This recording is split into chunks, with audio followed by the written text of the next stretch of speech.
Hello everyone, this is Alan from Gaming Instincts and I'm narrating for Leonid Melikhov. A quick note, a copy of this game was provided to Gaming Instincts by THQ Nordic for review and was reviewed on PC. Gaming Instincts is also an Amazon affiliate and does get financial benefits if you choose to purchase this product on this page. Kingdoms of Amalur Reckoning was released 8 years ago in February 2012. Fast forward to September 8th, 2020 and fans of this lovely hidden gem can now re-experience it. And this time with native 4K support, all of its previously released DLC, and most importantly on their PC, PlayStation 4, or Xbox One. 8 years is a long time and gaming has changed in many ways, particularly in the RPG genre. The big question is whether Kingdoms of Amalur Re-Reckoning is worth $39.99, and if it still holds up today in terms of visuals and gameplay mechanics. What is Kingdoms of Amalur Reckoning? The original Kingdoms of Amalur was developed by Big Huge Games in a span of 3 years in 2009 and later released on February 7, 2012. In May of that year, the studio laid off its entire staff and was shut down and then ended up being revived by Reynolds and Train. Later, it was bought out by Nexon after Domination's massive success in 2016. Big Huge Games released another title earlier in 2020 called Arcane Showdown, which also had a successful launch. The studio is now responsible for maintaining both of those titles on mobile and Steam while creating new projects behind the scenes. Kingdoms of Amalur Re-Reckoning is set in a typical fantasy world, but perhaps more on the lighter side of fantasy rather than dark fantasy like Dark Souls. Think of Kingdoms of Amalur more like a fairy tale fantasy RPG that was heavily inspired by Fable in terms of its art direction and feel. The game's premise is based on a hero whose fate is not decided by the gods. Rather, the hero decides his own fate after being revived by the Well of Souls. The hero's objective is to figure out what's happening, who they are, and to hunt down the evil Fae King known as Gadflow and his follower Tuathadian. The game begins right after the hero is revived by the Well of Souls in a tower. Once the first cutscene is over, players are given a choice between different races such as the Almain, Varani, Losofar, and Dolkofar.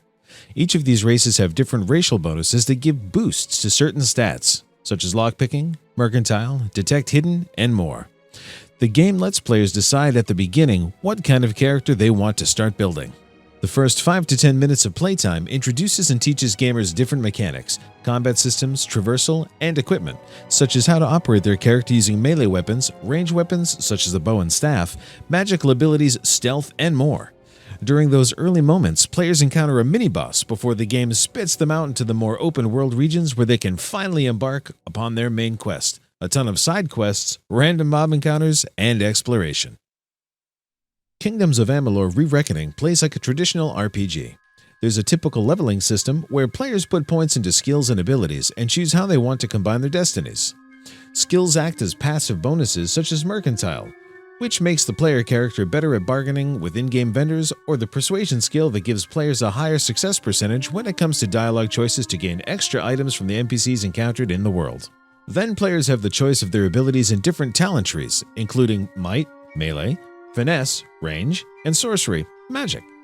Each of these trees offer different playstyles, or if gamers choose to do a combination of abilities from the 3 different trees, then they may do so.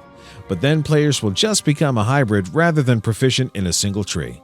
The fun and exciting part of the leveling system comes from the Destinies system. The Destiny system allows players to pick different paths for their character, and they may change them to something later on if they do not like it. For example, players can have a certain amount of points in Might and in Finesse, and if they have enough required points, they may choose a destiny that gives them a special stat bonus for their build that combines both of these trees. There are many selections in the game, and this allows users to have interesting, varied builds, such as being a Battle Mage, which requires players to have a certain amount of points in both the Might and Sorcery tree. There is even a destiny that requires gamers to have points in all of the 3 available trees. More traditional players who prefer pure specs may also choose destinies that only require Might, Sorcery, or Finesse. Overall, the leveling system is fun to experiment with, especially when min-maxing. When the game may or may not have a meta build, it's still worth experimenting for the replay value or the fantasy aspect. The combat system in Kingdoms of Amalur Re-Reckoning is basic. There are different types of weapons such as longswords, greatswords, two-handed, hammers, chakrams, staves, bows, daggers, and others that have their own combos, moves, and new abilities as players level up. For the most part, gamers will be mashing the X button on the Xbox controller for their primary weapon attacks and Y for the secondary weapon. The hero can equip one primary weapon with one secondary. Primary weapons are longswords, greatswords, hammers, and daggers, while secondary weapons are chakrams, bows, and staves, and players may use both mid-combat and combo attacks if they wish, assuming that they know how the timing of the attack animation frames works. Gamers may also equip a shield that is a separate slot that lets them block incoming attacks. Overall, the combat feels like a traditional hack-and-slash action game with a big mix of RPG elements, such as having stats, leveling, and access to magical abilities. The combat is more action, though, rather than RPG, and if that's what a player prefers, then they are in the right place. Although considering how old the game is, the way the combat works may or may not feel a tad outdated, as the game doesn't feature any special combat techniques or modern engine updates that allow for more fluid combat animations and faster pacing. The battle system shows the game's age, but that's not necessarily a bad thing. Questing in Kingdoms of Amalur: Re-Reckoning is nothing new. Players go to a town, pick up quests from NPCs with an exclamation point on their head, and go off on their adventures. The tasks usually range from killing specific mobs in the world, stealing something from a chest, hunting a group of enemies, finding healing potions for the sick, or going off into a dungeon and clearing it out to find whatever item required for a specific quest giver, and then rinse and repeat.